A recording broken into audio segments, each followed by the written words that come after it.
ప్రియమైన సహోదరి సహోదరులారా, మరి ఈరోజు అన్నప్రశ్న కార్యక్రమము కాబట్టి ఆహారం గురించి కొద్ది విషయాలు నేను మీతో మాట్లాడాలని ప్రేమపూర్వకంగా నేను నిర్ణయించుకున్నాను. కాబట్టి ప్రతి ఒక్కరు కూడా దేవుని యొక్క వాక్యాన్ని జాగ్రత్తగా గమనించాలి. నిజానికి ప్రార్థన సమయం అయిపోయింది. మరి పాస్టర్ గారు 6:30కే ఫోన్ చేశారు, జీవన్ గారు. నేను ఇంకా లేవక ముందే కాల్ వచ్చేసింది. అయ్య బాబోయ్, ఎన్నింటికి మొదలెట్టేస్తారేమోనని కంగారు పడ్డాం. సరే, ఇక్కడికేమో చాలా లేట్ అయిపోయింది. సరే, అది ఆయన తప్పు కాదు, మన తప్పు కాదు. భారతీయుల దగ్గర టైం ఉంది, కావలసినంత టైము. ఆమె అంటే 6 సాయంత్రం 6 జరిగినా నష్టమేమీ లేదు. కావలసినంత టైం. మనకు పని పాట ఏముంది, ఖాళీ తిరుగుతూ ఉంటాం. ఇండియాలో బయట దేశస్తుల దగ్గర అయితే వాళ్ళకి టైం ఉండదు. వాళ్ళు 5 నిమిషాలు మాట్లాడితే గొప్ప.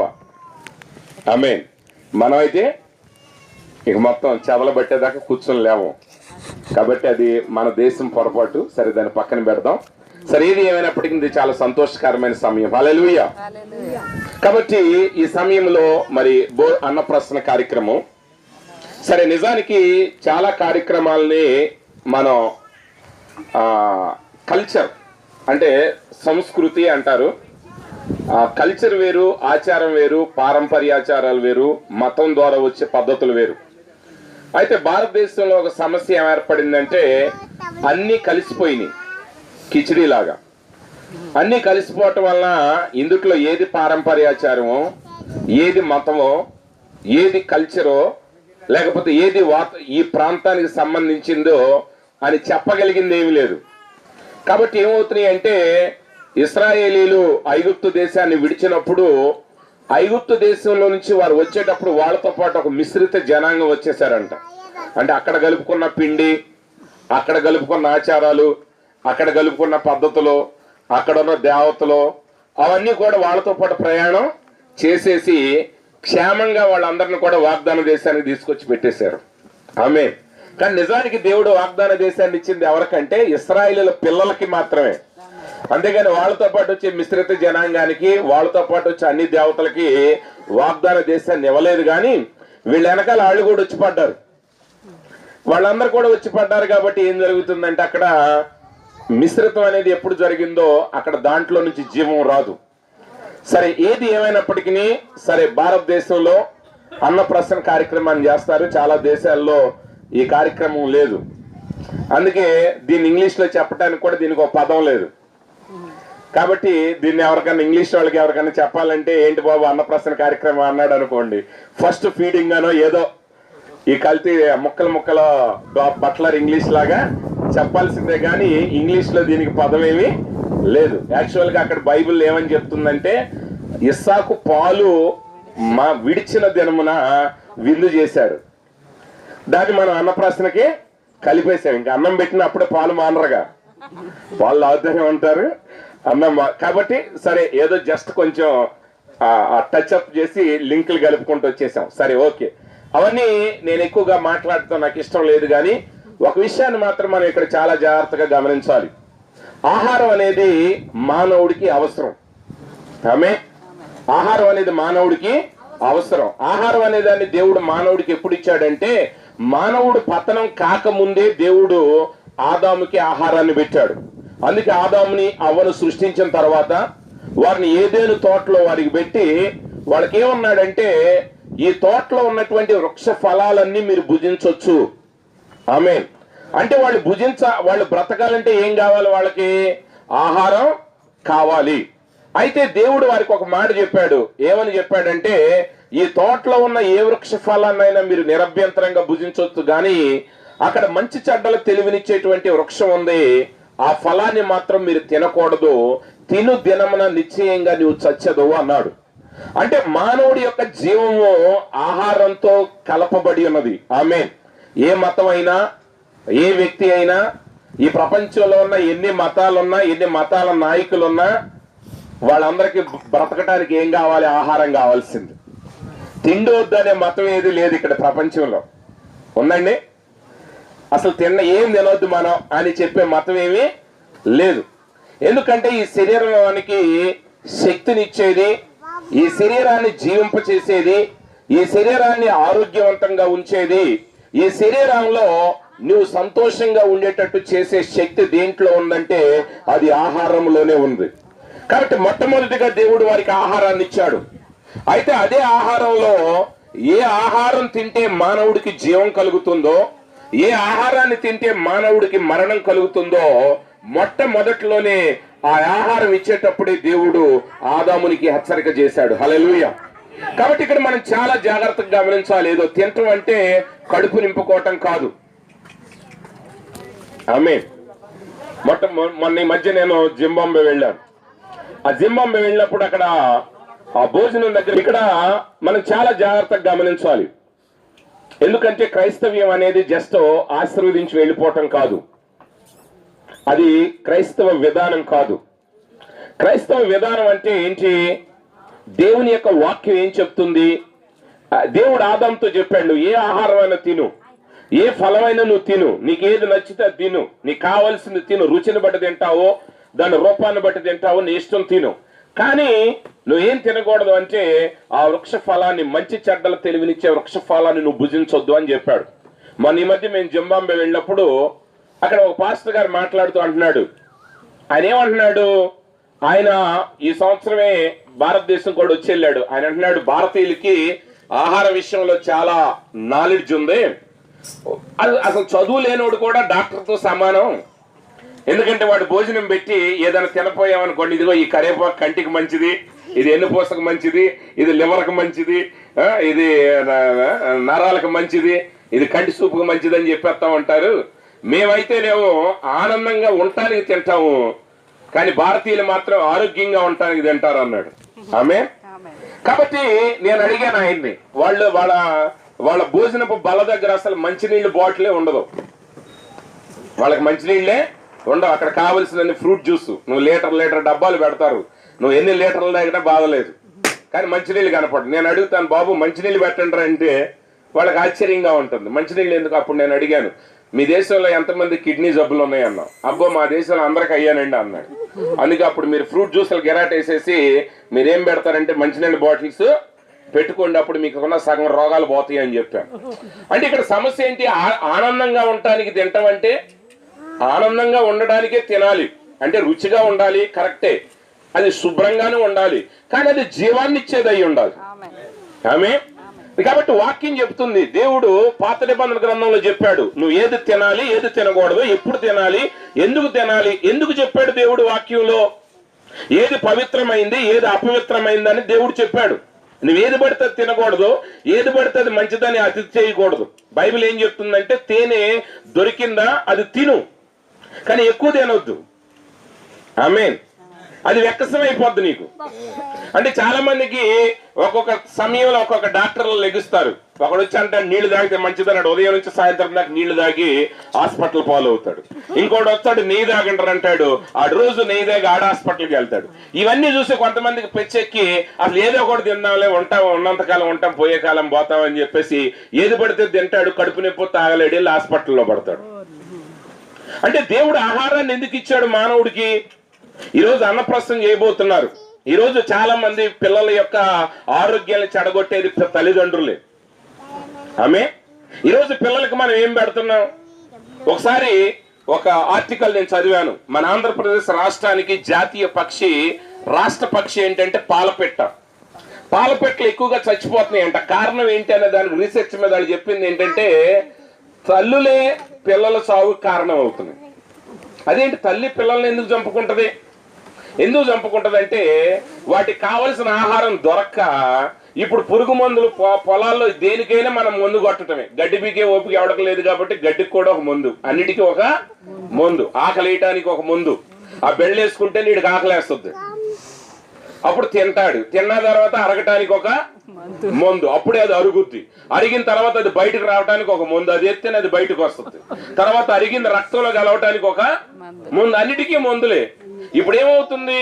పంట చేల మీద విస్తారమైనటువంటి మందులు కొట్టేస్తున్నారు. ఆ మందులు తిని ఆ పురుగులని చచ్చిపోతున్నాయి.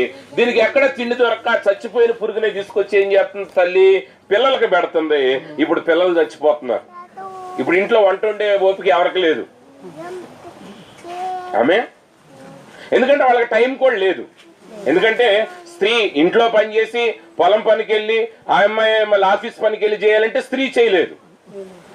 వాళ్ళ వంటగదిలో ఉంచి ఆమెకు రోజంతా మంచి ఆహారాన్ని వండి పెట్టే పరిస్థితి ఆమెకు లేదు కాబట్టి వాళ్ళు కూడా ఏది పడితే తీసుకొచ్చి పెడుతున్నారు. చక్కగా రకరకాల ఆహారాలు వచ్చేసినాయి. అన్ని రోగాలు ఎందుకు వస్తున్నాయి? రోగాలకు కారణం దెయ్యం కాదు. సగం ప్రతి రోగానికి దెయ్యం కారణం కాదు, చాలా రోగాలకి మనం తిండే తేడా. అందుకే ఎప్పుడూ ఫిలాసఫర్స్ కూడా చెప్పారు, ఏమని చెప్పారు? ఆహారం అనే దాన్ని ఔషధంగా నువ్వు తీసుకోకపోతే ఔషధాలనే ఆహారంగా తీసుకోవాల్సి వస్తుంది. అంటే నువ్వు తినే తిండిని సరైన పద్ధతుల్లో నువ్వు గనక తీసుకోకపోతే చివరికి మందులే నీకు ఆహారం అవుతుంది. ఆమె ఇప్పుడు జ్వరం బిళ్ళలు వేసుకోవాలి. జ్వరం ఎక్కువగా ఉందని మొత్తం బిళ్ళలు వేసుకున్నానికి ఏమవుతుంది? చల్లబడి వెళ్ళిపోతాడు. అందుకే డాక్టర్ గారు చెప్తాడమ్మా, ఈ బిళ్ళ కరెక్ట్ గా 6 గంటలకే వేయాలి. బిళ్ళ వేసిన తర్వాత 6 గంటలకు ఆగాలి. ఇది వేసిన తర్వాత 15 నిమిషాలకి. అట్లాగే తినే తిండికి కూడా ఒక పద్ధతి ఉంది. ఎన్ని గంటల తర్వాత ఏది తినాలి, ఏ వస్తువు ఏది తినాలి అనే ఒక పద్ధతి ప్రకారం చేసినప్పుడే అది నీకు ఆరోగ్యాన్ని ఇస్తుంది. ఇది మొట్టమొదటిగా ఆహారాన్ని గురించిన ఒక అవగాహన. అయితే ఇక్కడ యేసు ప్రభు గారు ఏం చెప్తున్నారంటే, పరలోకము నుండి దిగి వచ్చిన జీవాహారాన్ని నేనే. అంటే మొట్టమొదటిగా మనకు శరీర సంబంధమైన ఆహారం గురించి నీకు అవగాహన అవసరమైతే, అర్థమైతే అప్పుడు ఆత్మ సంబంధమైనటువంటి ఆహారం యొక్క విలువ నీకు అర్థమవుతుంది. అంటే శరీర సంబంధమైన ఆహారాన్ని ఏది పడితే అది ఎలా తినకూడదు అని దేవుడు కొన్ని నియమాలు పెట్టాడు పాత నిబంధన గ్రంథంలో. అలాంటి నియమాలనే వాక్యానికి కూడా ఆయన పెట్టాడు. అయితే మానవుడు ఎప్పుడైతే మొట్టమొదటి మానవుడు తినవద్దు అన్న ఫలాన్ని తిన్నాడో, ఆ మానవుడు తిన్నటువంటి ఆ ఫలము ఈ భూమి మీద ఉన్నటువంటి సమస్త రోగాలకి మరణాలకి కారణమైంది. కాబట్టి ఇప్పుడు దేవుని వాక్యాన్ని మీరు చాలా జాగ్రత్తగా గమనించాలి. నిజానికి అక్కడ తిన్నది ఫలం కాదు, అయితే అక్కడ యాక్ట్ని బట్టి కాదు చచ్చింది, లేకపోతే వాళ్ళు తిన్నదాన్ని బట్టి కాదు చచ్చింది. తినొద్దు అన్న దేవుని మాటను మీరినందుకు చేస్తున్నారు మనుషులు. ఆమె ఇక్కడ మీరు చాలా జాగ్రత్తగా గమనించాల్సింది ఏంటంటే, అక్కడ అవ్వ వ్యభిచారం చేసినందుకో లేకపోతే వాళ్ళు ఏదో ఒక యాప్లికే తిన్నందుకో కాదు చచ్చిపోయింది. That act not bring death to the people. అంటే వాళ్ళు చేసిన పని కాదు మరణాన్ని తీసుకొచ్చింది, కానీ మరణాన్ని ఏం తీసుకొచ్చింది? దేవుడు చెప్పిన మాటను వారు మీరి దేవుని మాటను త్రోసివేశారు. కాబట్టి తిను దినమున నువ్వు నిశ్చయంగా చస్తావు అన్న మాటను బట్టి మానవుడు చచ్చిపోతున్నాడు. అందుకే పూర్తి ఆరోగ్యంగా ఉన్న వ్యక్తి కూడా చనిపోతాడు. ఎందుకు చనిపోయాడు ఎవరికి తెలియదు. అరే నిన్నదాకా చాలా బాగున్నాడండి, పరిపూర్ణమైన ఆరోగ్యంగా ఉన్నాడు, హాస్పిటల్కి తీసుకెళ్లి వాడు టెస్ట్ చేసినా వాడు ఇంకొక 100 ఏళ్ళైనా బతుకుతాడండి అంటారు డాక్టర్లు. అయినా వాడు మాట్లాడుతూ చచ్చిపోతాడు. ఎందుకు చచ్చిపోయాడు అంటే తిను దినమున నిశ్చయంగా నువ్వు చస్తావు అన్న మాటను బట్టి ప్రతి మానవుడు చనిపోతున్నాడు. అయితే దానితో పాటు మనం తినే తిండి విషయాలు, మనం చేసేటువంటి చెడ్డ పనులు, మనం చేసేటువంటి ఆలోచనలు, మనం చేసే క్రియలు, ఇవి మానవుడి యొక్క మరణానికి కారణం అవుతున్నాయి. ఇప్పుడు యేసు ప్రభు ఏం చెప్తున్నారంటే, పరలోకము నుండి దిగి వచ్చిన జీవాహారమును నేనే. ఇశ్రాయేలీయులు అరణ్యములో మన్నాను భుజించారు. అది పొలములో పండింది కాదు, దేవుడు ఆకాశం నుంచి దాన్ని ప్రతి దినమున కురిపించాడు. ప్రతి దినము కూడా దాన్ని వెళ్ళి వాళ్ళు దాన్ని సమకూర్చుకుని దాన్ని భుజించారు. అయినా వాళ్ళు మరణించారు. ఎందుకు మరణించారంటే మీరు చాలా జాగ్రత్తగా గమనించాల్సిన ఒక విషయం ఉంది. మనం తినే ప్రతి తిండి మరణంతో కూడుకున్న తిండి. జీవం లేదు మనం తినే ఏ తిండిలో కూడా. మనం ఏదైతే తింటే మనం పాలు తాగుతాం కదా బలానికి, ఆ పాలు మీరు తీసి గ్లాసులో అలా పెట్టి ఒక వారం ఉంచండి, చెడిపోతాయి. అంటే మనం తినే ఏ ఆహారానికి కూడా కొంత లిమిట్ ఉంది. ఆ లిమిట్ లోపల తింటేనే అది మనకు ఆరోగ్యాన్ని ఇస్తుంది. ఆ లిమిట్ దాటిపోతే దాని లోపల జీవం లేదు కాబట్టి దాని అంతటికి అదే చెడిపోతుంది. అంటే ఇప్పుడు మనం జీవాన్ని పొందుతున్నాం. దేని నుంచి పొందుతున్నాం జీవాన్ని? ఎంతో కాలం బ్రతకలేని దాంట్లో నుంచి మనిషి జీవాన్ని పొందుకుంటున్నాడు. అంటే మనం పొందుకునే ఈ జీవంలోనే నిజమైన జీవం లేదు, శాశ్వత జీవం. అందుకే భారతదేశ మన పురాణాల్లో కూడా మన ఇతిహాసాల్లో కూడా ఒక మాట ఉంది, అమృతం ఉందంట. అమృతం తాగితే మనిషి సావడంట. మరి ఆ అమృతం ఎక్కడ దొరుకుద్ది? అది ఎలా ఉంటది? దానికోసం వర్ణనలు ఇచ్చారు పెద్దలు. అది ఇలా బంగారపు రంగులో ఉంటది, అది ఇలా తాగితే యవన కాలం వచ్చేస్తుంది, అది ఇది నిజమే. కానీ నిజమైన అమృతం అది కాదు. అమృతం ఏంటంటే యేసు ప్రభు చెప్తున్నాడు, జీవాహారమును నేనే. అంటే ఈ లోకంలో మనం తినే ఆహారం అంతా కూడా మరణంతో మిళితమైన ఆహారం. నువ్వు బిర్యానీ తిను, పచ్చడి తిను, నువ్వు మాంసం తిను, నువ్వు చేపలు తిను, లేకపోతే నువ్వు ఆకుకూరలు తిను, లేకపోతే నువ్వు గాలి పీల్చుకుని బతుకు. ఇవన్నీ కూడా జీవము వాటిలో లేదు, అయినా అవి మనకి జీవాన్ని ఇస్తున్నాయి.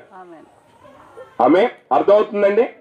మనం బలం పొందుకుని, మన జీవం పొందుకుని, వీటన్నిటిలో నిజమైన జీవం లేదు వాటికి. అయితే ఇప్పుడు యేసు ప్రభు ఏం చెప్తున్నారు? నిజమైన జీవాహారమును నేనే. అంటే యేసు ప్రభు ఎలాంటి వారంటే, ఆయన అడుగుతున్నాడు, ఆ అమృతం ఎక్కడ దొరుకుతుంది మనకి? నువ్వు అమృతం అంటావో, లివింగ్ వాటర్ అంటావో, లేకపోతే మరణాన్ని జయించేటువంటిది అంటావో, శాశ్వత కాలం నేను జీవించే నిజమైన ఆహారం ఏంటంటావో, అది ఎవరంటే ప్రభు అయిన యేసుక్రీస్తు. ఆయన అన్నాడు, మీ పితరులు అరణ్యములో మన్నాను తినినను చనిపోయారు, కానీ నన్ను భుజించువాడు ఎవడైనను, అక్కడ యాక్చువల్ గా ఇంగ్లీష్ లో ఏముందంటే హూసో ఎవరు అని ఉంటుంది. తెలుగులో మనం ఒక మాట, ఆ వాక్యాన్ని ఇంకొకసారి నేను చదువుతాను, జాగ్రత్తగా ఆలకించండి. 51వ వచనం, పరలోకము నుండి దిగువచ్చిన జీవాహారమును నేనే, ఎవడైనను ఈ ఆహారము భుజించితే వాడెల్లప్పుడూ జీవించును. కాబట్టి ఇప్పుడు మానవుడు మనం గమనించాల్సింది ఏంటంటే, ఈ శరీరం మనం ఒకటి కాదు. నిజమైన మనం ఎవరంటే మన లోపల ఉన్న ఆత్మ. దేవుడు మానవుని తన పోలిక చొప్పున తన స్వరూపం ముందు సృజించాడు. మరి అందరూ ఒకేలా ఉండాలి. మనందరం హీరో హోండా గ్లామర్ బండి ఉందనుకోండి, అన్ని బళ్ళు ఒకేలాగా ఉంటాయి, అవునండి? లేకపోతే స్ప్లెండర్ తీసుకున్నారనుకోండి, 1,00,000 స్ప్లెండర్లు వచ్చినా ఒకేలాగా ఉంటాయి. ఆ స్ప్లెండర్ని చూస్తూ గుర్తుబాటు వచ్చేది స్ప్లెండర్ అని. లేదా పలానా మారుతి స్విఫ్ట్ ఉందనుకోండి, ఆ స్విఫ్ట్ ఏ మూలం చూసినా ఇది స్విఫ్ట్ అని చెప్పొచ్చు. మరి ఇక్కడ ఎంతమంది ఉన్నాం, ఎంతమంది ఇన్ని రూపాల్లో ఉన్నాం. మరి దేవుడు మానవుని తన పోలికను ఎక్కడ చేశాడు? తన పోలిక అనేది ఈ మన ముక్కు, మొహం, కాళ్ళు కాదు, మన లోపల ఉన్న ఆత్మ పురుషుణ్ణి దేవుడు తన పోలికలో సృష్టించాడు.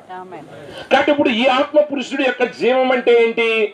ఈ మనుషుడు బ్రతకటం అంటే క్యాలెండర్లో మార్చుకుంటా 100 ఏళ్ళు బతకటం కాదు. అక్కడ మనిషి జీవిస్తున్నాడు అనే పదానికి అర్థం ఏంటంటే, ఆ మనిషి దేవునితో సంబంధాన్ని కలిగి ఉన్నాడు అనేది జీవం.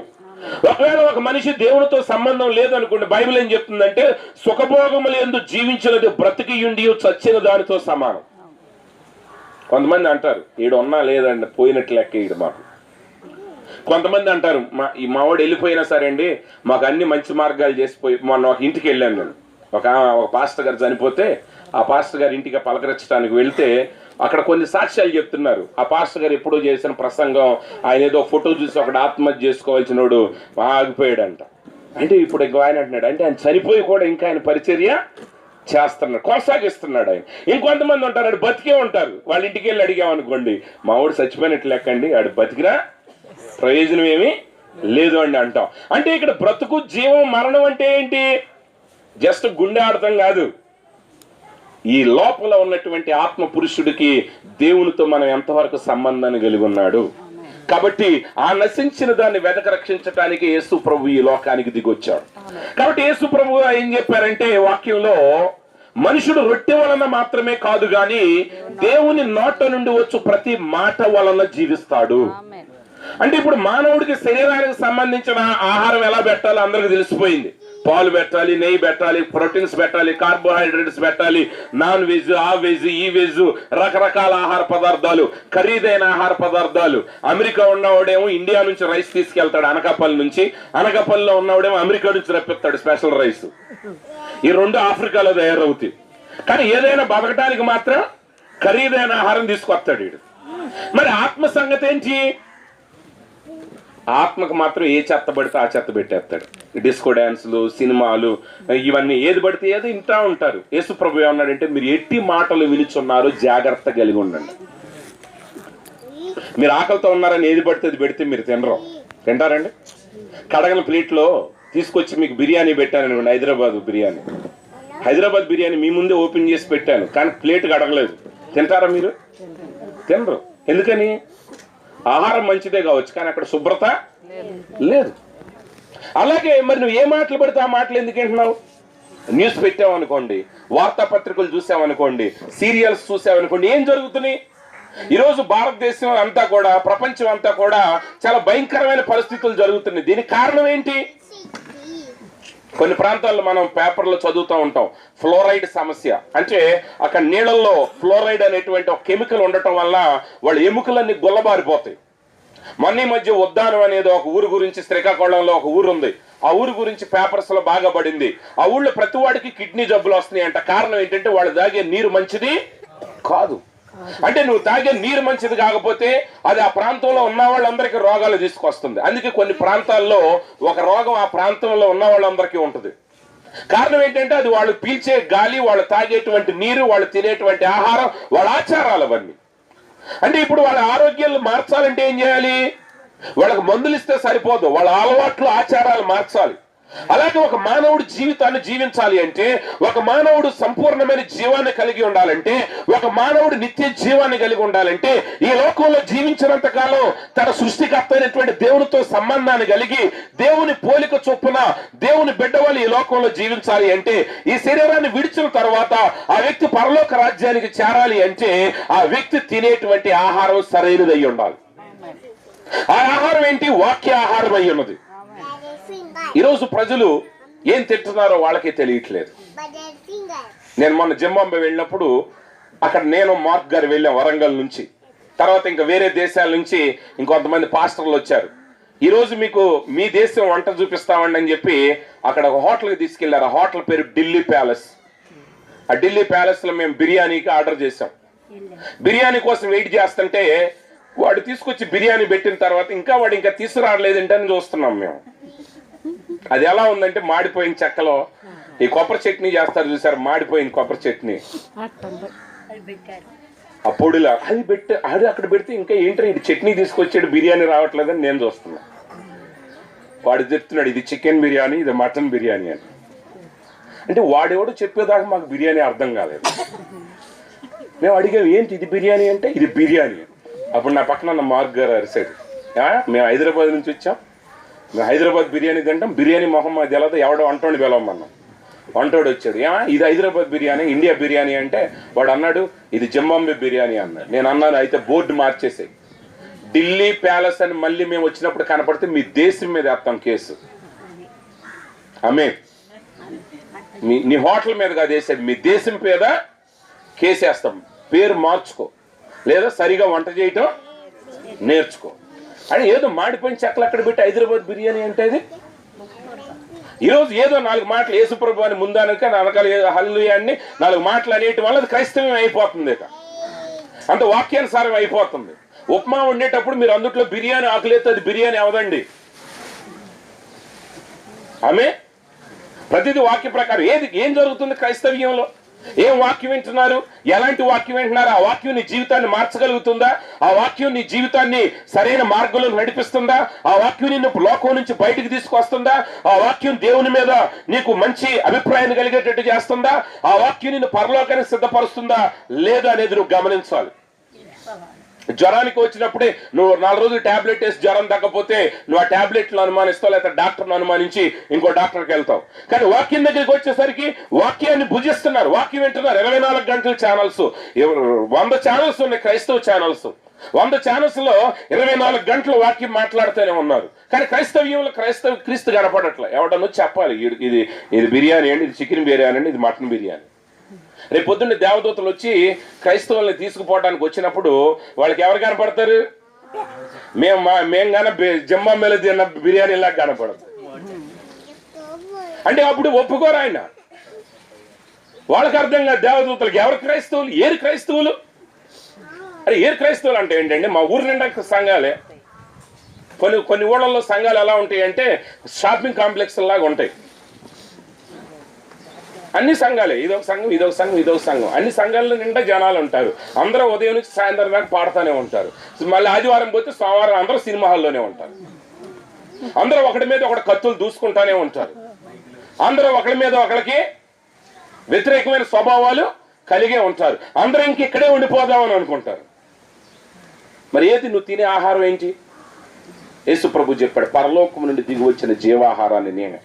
అంటే ఒక క్రైస్తవుడు ఏది చేసినా దానికి వాక్య ఆధారం ఉండి చెయ్యాలి.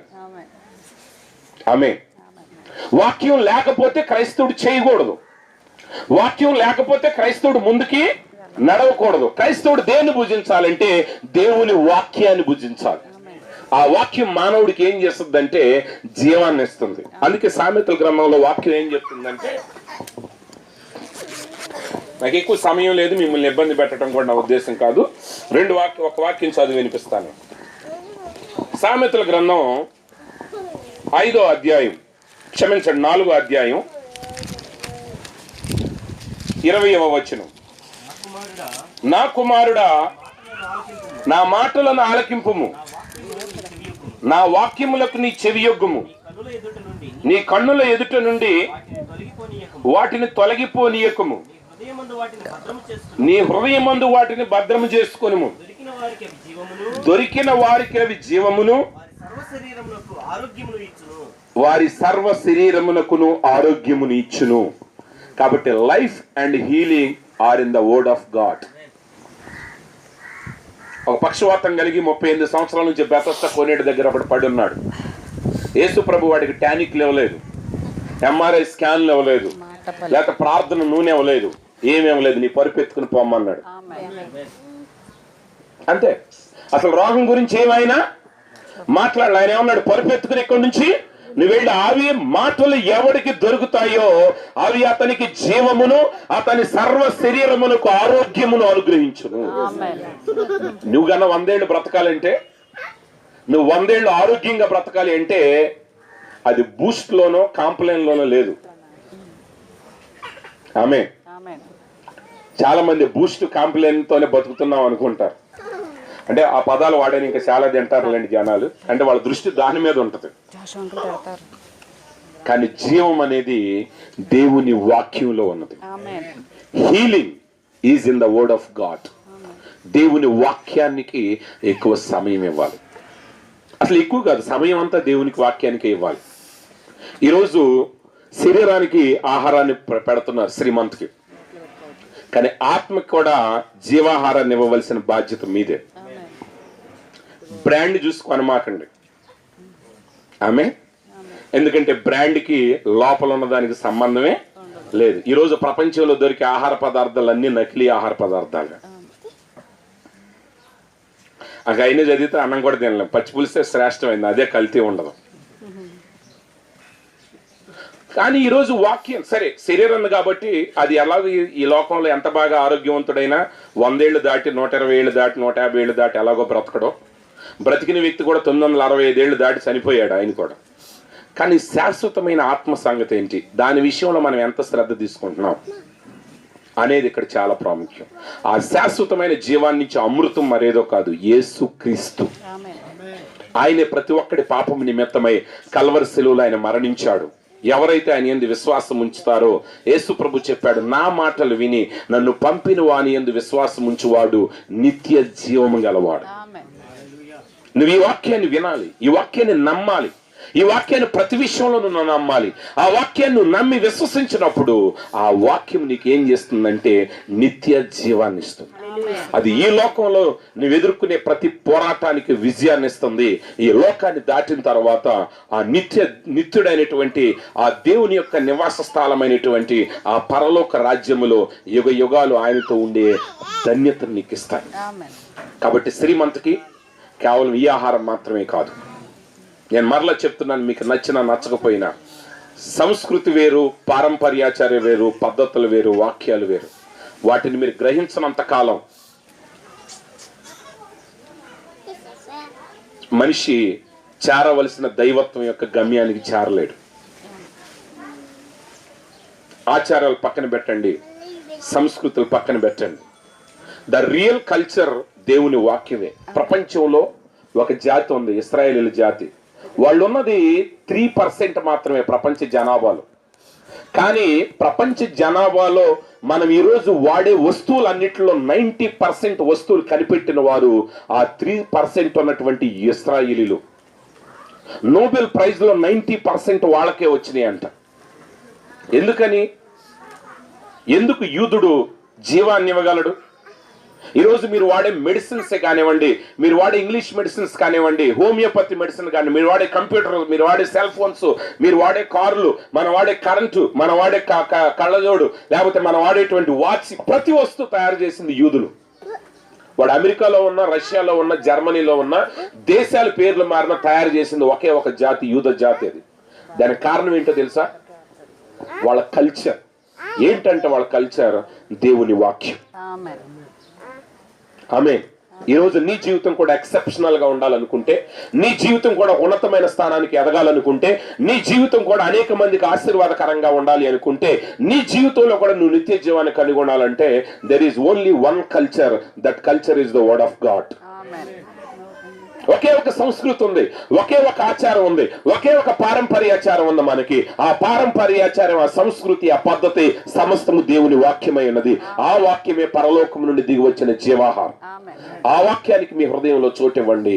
ఆ వాక్యం ఈ లోకంలో మీకు జీవాన్ని, ఈ లోకాన్ని దాటిన తర్వాత నిత్య జీవాన్ని మీకు అనుగ్రహిస్తుంది. అలాంటి నిత్య జీవాన్ని దేవుడు మరి శ్రీమంతికి ఇవ్వాలని నేను ఆశిస్తూ ఈ నా మాటలు ముగిస్తున్నాను. ప్రభు కృప మరి శ్రీమంతి యొక్క జీవిత కాలం అంతయు కూడా దావీదు సెలవిచ్చిన రీతిగా, ఆయన నా శత్రువులు ఎదుట భోజనం సిద్ధపరచునని సెలవిచ్చిన రీతిగా, శ్రీమంతి జీవిత కాలం అంతయు భూ సంబంధమైన ఆహారాన్ని, అలాగే ఆత్మ సంబంధమైనటువంటి జీవాహారమైన తననే దేవుడు ఆయనకు అనుగ్రహించి ఆ బిడ్డ యొక్క జీవితాన్ని ఆశీర్వాదకరంలో మార్గంలో నడపాలని నేను ఆశిస్తూ ప్రభు యేసుక్రీస్తు నామములో ఈ నా మాటలు ముగిస్తున్నాను. ప్రభు కృప ఈ నిత్య జీవాహారమైన యేసుక్రీస్తుని చేర్చుకున్న ప్రతి ఒక్కరికి సదాకాలం తోడై నడిపించును గాక. ఆమేన్.